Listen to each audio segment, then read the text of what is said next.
அமெரிக்க நடிகைகள் பலரும் ஆண்டுக்கு ஒரு முறை பழைய காரை தூக்கி போட்டுட்டு லேட்டஸ்ட் மாடல் கார் வாங்குறது பழக்கம்.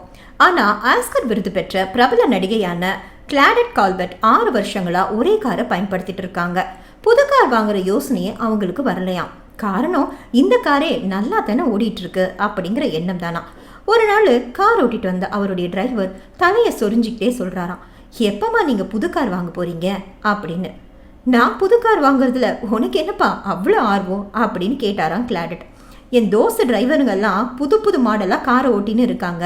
நான் மட்டும் இந்த அதர பழசு காரையே வருஷ கணக்காக ஓட்டிக்கிட்டு இருக்கிறது எனக்கு அசிங்கமாக இருக்குமா அப்படின்னு சொன்னாராம். எனக்கு கூட தான் வருஷ கணக்காக ஒரே டிரைவரை வச்சுட்டு இருக்கிறது அசிங்கமாக இருக்கு. எப்படி வேற டிரைவரை மாற்றிடவா அப்படின்னு கேட்டிருக்காங்க கிளாடட்.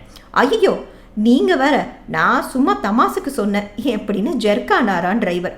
காரணம், மற்ற நடிகைகளை விடவும் அதிக சம்பளமும் அவ்வப்போது உதவித்தொகைகளும் கொடுத்து வர்றவர் கிளாடட்.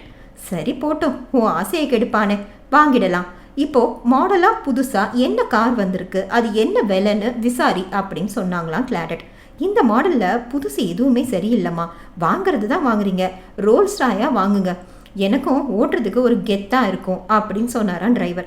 கிளாடட்டும் சிரிச்சுக்கிட்டே நல்ல ஆளு தான் நீ அப்படின்னு சொல்லிட்டு டிரைவரோட விருப்பப்படியே ரோல்ஸ் ராய் காரையும் வாங்கிட்டாராம்.